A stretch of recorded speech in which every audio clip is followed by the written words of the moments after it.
Hello, everybody. I'm a practicing therapist and a doctoral student of psychology. Today, I want to talk about entitlement with a lot of individuals nowadays. Both men and women seem really entitled and they take a lot of things for granted. And unfortunately, that means a lot of people who are very genuine and kind, they do end up getting taken for granted because they are the type of people that I feel are now becoming a little bit less common. And a lot of people are just taking advantage of any opportunity they can get. And a lot of morals are just, maybe it's always been like this, and because of social media, we can see it, or some things are just shaping to which a lot of people are just lacking in morals that maybe before were a lot more prevalent, the morals itself. And so you can still be a good man, but you don't want to be in a situation where you're being taken for granted. And so today I want to talk about how to become a man that she's terrified to lose. It doesn't mean that you're going to walk away and you're going to set an ultimatum. It's just that you are going to be a person that is respected.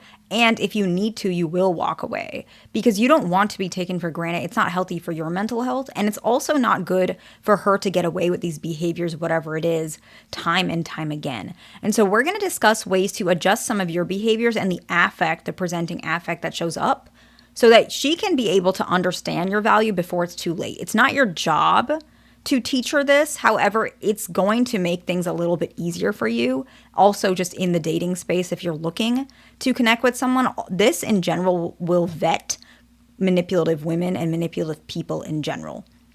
And this can actually apply to both men and women, but it's a little bit leaning more towards men for this particular video.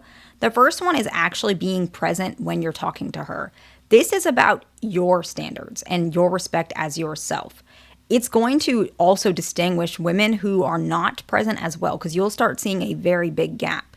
When you show up respectful, we do see in research good leaders gain respect and traction by someone who continues to be respectful, be present when talking, but also it's really important when you're present, when you're talking and you see that you're present when you're talking to her and you're present when listening to her. And then she doesn't reciprocate that. She's like on her phone or she changes the topic just to talk about herself. You already know this is probably not someone who you're going to respect.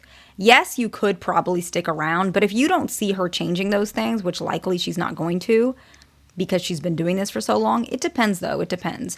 But if you can already see she has a very strong disrespect for when people talk, but not when she's talking, this is already someone that's not worth dating. And unfortunately, I notice this a lot with both genders, right? I'm not a person who's dating. I'm in a relationship. I've been in a relationship for a long time, so I can't really speak for myself, but I have some friends who come up and mention these things, or their brothers who are trying to date women. They always say like she's always on her phone, she's talking about herself, or sometimes she's just rude. And I have patients who struggle with this as well, where they might go on a date and maybe they get a pizza for them to share. And she's like completely just not even thinking about, like, maybe not even getting him a slice or asking like, do you want me to move it in the middle? She's just eating and not even thinking about his perspective.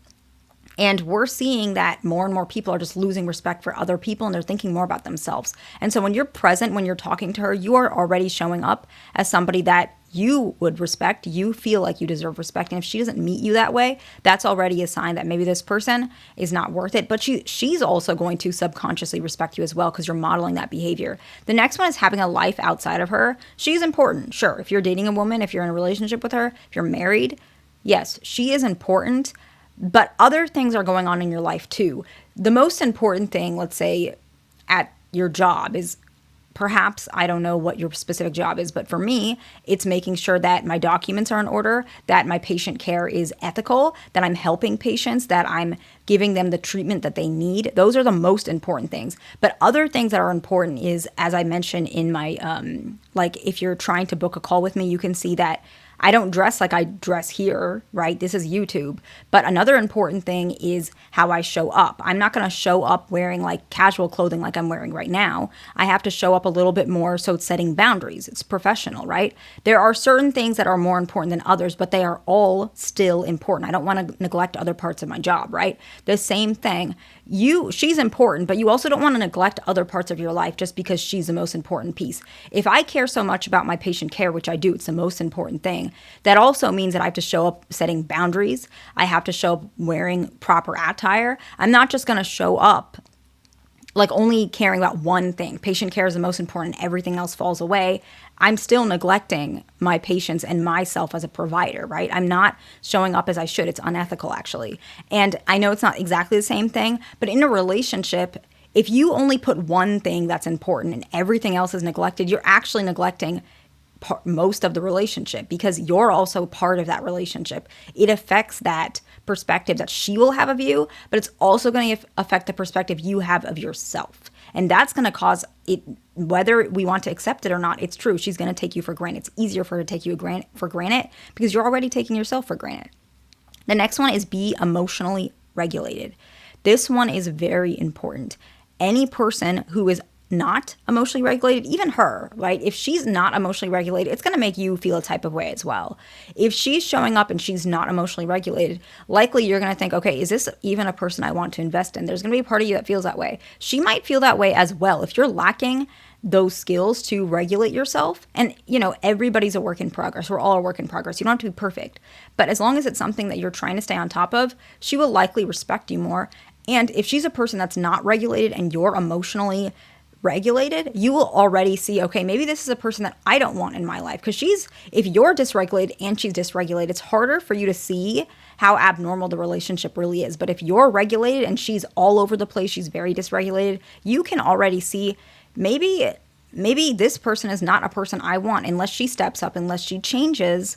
Maybe it's something you don't want. And that's another way for her to understand, okay, it's not that you're going to walk away, but you can if you want to. And that will already make her respect you as well. The next one is apologize when necessary, but don't apologize when you're just trying not to make her mad. This is really important. I will admit I'm not a man, obviously, but this is something I struggle with. I apologize. I sometimes over apologize because I'm very conflict avoidant, and it's not good. I'm working on it, but some of you guys do it too, I guess. It's common. Some of my patients do it. You want to apologize when necessary, right? Because you're a respectful gentleman. You will apologize when you feel you did something wrong, but you're not going to apologize if somebody just crashes out for whatever reason because their lack of regulation. It's not healthy because it makes you almost tiptoe around other people, and it makes people lose respect for what you're trying to say. And that's really important. The next one is communicate clearly and directly. This one is very important because it allows people to understand what you're talking about, but it also helps her to know what she needs to do if she needs to change. I have mentioned before many times in a lot of my videos, I'm in a relationship. And when I first was in my relationship, there were things that he wanted me to change. There was things I wanted him to change. Normal, right? To some extent. Doesn't mean it has to be a lot. But he communicated those things clearly and directly, and it helped me to have direction of what I need to do. Not just, if it was unclear, I wouldn't know what to do necessarily. It's not just him like demanding something. No, it's just him saying clearly and directly so that I can get some direction. And the reason why this is very important is because if you clearly communicate directly with that direction, and she is still not responding, that gives you an opportunity to realize what kind of person she is. Because it's not the lack of direction, it's a lack of desire. She doesn't want to show up. And that gives you an opportunity to think, is this a person you really want? Because there are women out there, believe it or not. Most of them are probably in relationships, though, I'm not going to lie. But there are probably still some single good women who want to do what's right for her relationship. And in order for you to find her, you're going to have to get rid of or vet a lot of the people who are not like that. The next one is if she speaks unclear for whatever reason, we all do it every now and again, communicate this and ask for clarification. What did you mean by that? You said this, I took it like this. Is that what you meant? Before you crash out or react, because people do speak unclear. We're busy, we're tired. When I have a very long day, it's hard for me to get my thoughts because all day I've been processing a lot of negative emotions from a lot of my patients. I've been dealing with couples who are fighting, people who are discussing divorce, and those are heavy emotions, like me in particular, right? And so sometimes I show up not as articulate as I want to simply because I had a rough day. That can happen to people, and it can happen to her, it can happen to you. But that's why clarification is important. You never want to make an assumption about what someone feels, because it's going to make people you're going to push people away, and they're going to think you're not as valuable because you're not adding to her life. You're just causing more stress. The next one is admit your feelings, even the negative ones. That doesn't mean you're saying something hurtful. It means that you're showing up for yourself and you're showing up for her because she deserves it too. You can say something like, honestly, you saying that over and over is getting a little annoying to me. I told you before I didn't do that and I don't like repeating myself. Maybe she's asking like, who's that girl you were following? And you can say, it's a friend of mine in high school. We haven't talked in like 10 years. There's nothing between us. I've been repeating this. I hope that you would trust me, right? Like, let's say that's something you guys have been talking about for like, I don't know how long this conversation's been going on, 30 minutes. And she keeps not trusting you or whatever it is. At one point, if you start getting frustrated, before you get frustrated and crash out, you can at least say, look, I have said this over and over, and at this point, it feels annoying. I told you before, I didn't do anything. It's not like that. And I don't like repeating myself. I want to stop having this conversation. And she should respect that. And it's something that she needs to also learn as well. The next one, if she disrespects you, call her out, give her clear guidance how she can rectify. And at that point, it's up to her. At that point, it's not up to you. She's the one who disrespected you. Now, you mentioned what you need because some people come from different backgrounds. They don't always understand. Some people come from, families that were traumatic. I can understand that. And you should understand that as well, I think, to some extent. However, it also depends on the level of disrespect. But whatever you do, you give that clear guidance. And if she does it again, distance yourself or leave. Or communicate again, depending on how long you guys have been together. But your boundary shouldn't be to the point where you're communicating 3 or 4 or 5 times. Hey, can you please not, talk at me, instead talk to me. Don't talk at me. Don't disrespect me. Don't roll your eyes at me. Whatever these behaviors are, I don't like that. If she continues to do that, say, you know what? This conversation, I can't have this right now.